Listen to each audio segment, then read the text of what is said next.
Urpilaiselta taisi jäädä kuitenkin huomaamatta, että tällainen työryhmä oli hallituksen toimesta perustettu, ja se antoi ehdotuksensa viime viikolla. Työryhmältä tuli kokonainen toimenpideohjelma, ja oli syytä keskittyä sen esityksen toimeenpanoon, eikä haudata asiaa uusiin työryhmiin, kuten oppositio esittää. Työryhmän raportista käy erittäin hyvin ilmi, ettei nuorisotyöttömyys ole ratkaistavissa yhdellä tai kahdella toimella, vaan edellyttää toimien laaja-alaisuutta. Työttömäksi jäävät nuoret ovat hyvin erilaisissa elämäntilanteissa. Mukana on peruskoulussa päättäviä, ammattiin valmistuneita, maahanmuuttajia, vankilasta vapautuvia, varusmiespalveluksen suorittaneita, korkeasti koulutettuja pätkätyöläisiä. Ja heillä kaikilla on omat erityistarpeensa. Muutama seikka raportissa herättelee erityisesti. Pelkän perusasteen opetuksen varassa olevien nuorten työttömien osuus on viime vuosina kasvanut.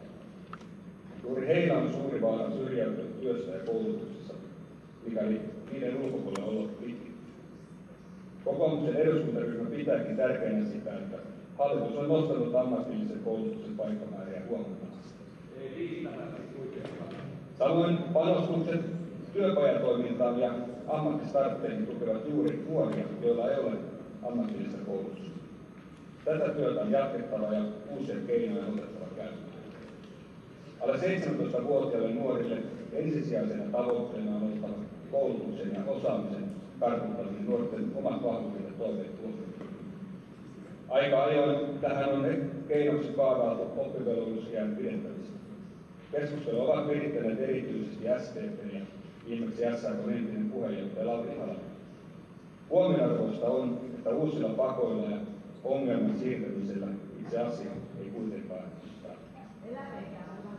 Oppivelvollisuuden pidentämistä tärkeämpää on se, että nuoret saavat tukea jo silloin, niin laadukkaassa perusopetuksessa kuin etenkin koulutuksen ja työn nivelvaiheessa.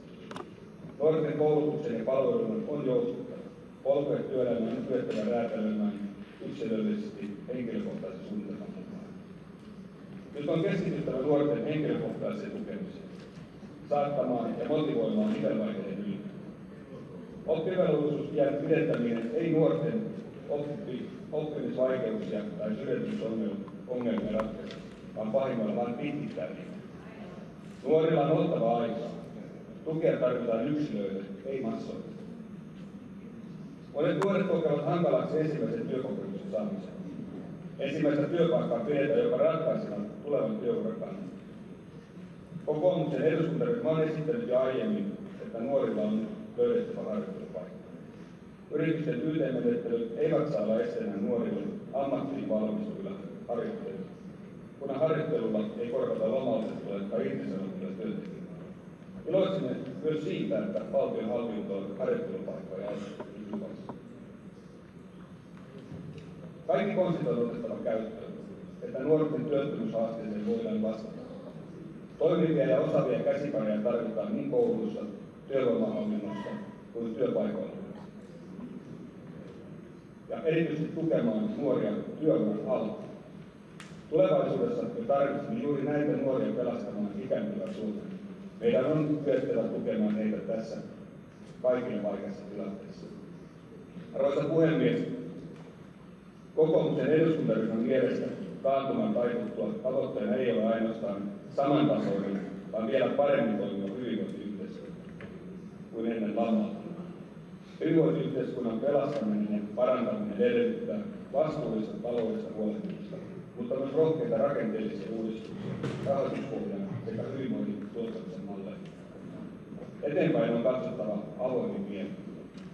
Suomalaisen hyvinvointiyhteiskuntaan kuuluu kaikille avoin, hyvätasoinen koulutus, toimiva terveydenhuolto ja vanhuudenhoito sekä sosiaaliturva, joka antaa joka tilanteessa riittävän tuen niille, jotka eivät itse voi itsestään huolehtia. Suomalaisessa yhteiskunnassa kaveria ei jätetä, ei hyvinä eikä pahoina. Edustaja Sarkosaari.